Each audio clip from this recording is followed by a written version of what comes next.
goal is to make it through the cycle in 20 minutes.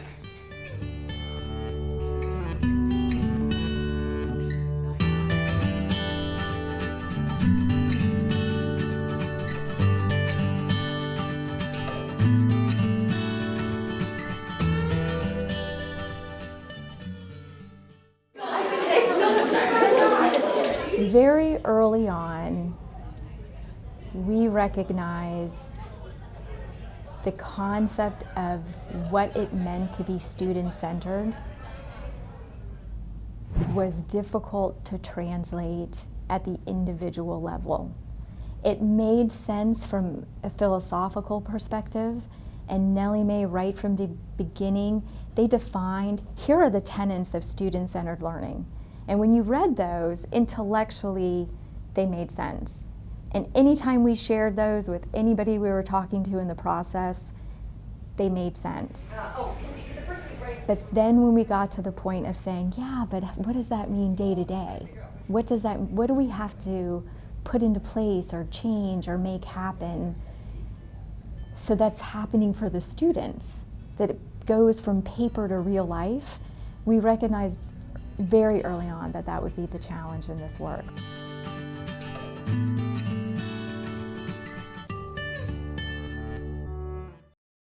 Recognizing common work around shared key ideas, extended learning opportunities, getting to know kids well, the idea of a senior capstone, standards-based assessment, all of those things are concepts that we all think are important at each of the schools, and so it's in our interest to share what's working. And I don't think that was so clear before, that we had some common purpose and vision we were all striving towards. There is a definite change among the collaboration within the schools. I see Casco Bay High School becoming a model that we look toward to gain information from, to learn from their experience and to tap into their expertise, and that's a whole new relationship for us, teacher to teacher. Portland High School, through our proficiency-based work, and Casco Bay also, but the teachers meet together in their content teams, and that's one of the tenets of student-centered learning, the proficiency-based, also state law. So I've seen that relationship form, which hasn't been before, but even administratively, principal to principal, there's been much more collaboration and honest conversations, and it feels like the amount of competition is decreased. It's still there because there are a finite number of 8th graders and all 8th graders get to choose. So that's one of the wonderful effects of this grant, the student-centered learning, is that we now all have a unique personality. And I think teachers knew each other, but not in the way that they do now, because now they're meeting twice a week, every week for 3 years. One of the teams has been together that long, and so you can imagine the relationships that are there, and just the knowledge of what's going on in the science classroom next door is huge. I mean, it's a totally different world. So, yeah, it's come a long way. It's come a long way. I think we've seen a lot of growth in the last 3 or 4 years because it has been a 3 or 4 year end game, and it's not even done now. I think when I first went into this, I figured this is a 5 to 10 year project. This is going to take a generation really of students K through 12 coming through to see the difference, and where we are right now is going to look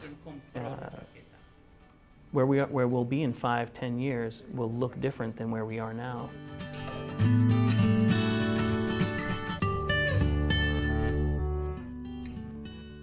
And I think what we want are for students to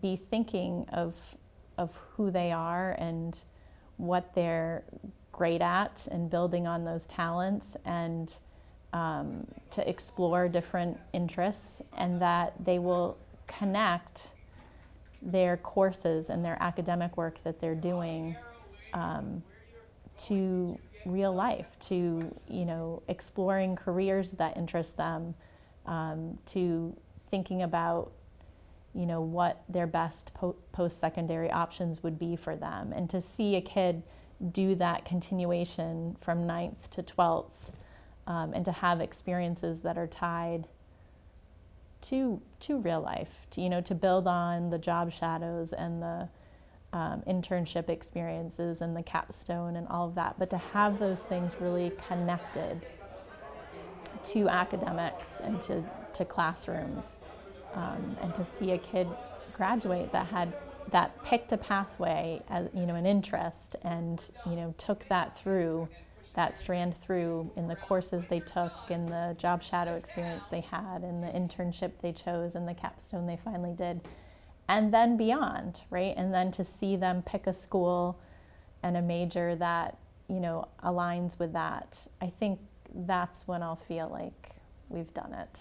When the students walk out of Portland High School, they're going to be better college students, they're going to be better employees, and just more productive citizens. So I don't think there's any doubt that as the pathways and the academies here are developed, and as we introduce more expanded learning opportunities, that Portland High School can really be a model of education when it comes to introducing students to real-life experiences.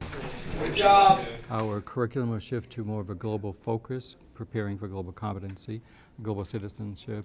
Our students would be instilled with a sense of efficacy, that they can make a difference, and they will make a difference, and as an individual, I can make a difference. And they will believe that and know that and actually make a difference. I think one of the things that's most heartening about this work is that it has been sustained. I mean, I've been involved in a lot of grants over time, and usually it's 2 or 3 years and out. So I have tremendous respect and gratitude to Nellie Mae for sticking with it for 5 or 6 years, because that's how long it takes to shift a culture in a lasting way. And I think, as you know, there's been a fair amount of turnover at central office, there's been turnover in the buildings. But despite all those shifts, I think, there have been some cultural shifts that are going to stick here, because we're holding to it and not moving to the next shiny object. I think the ideas that the reform work are built around are ideas that will stand the test of time.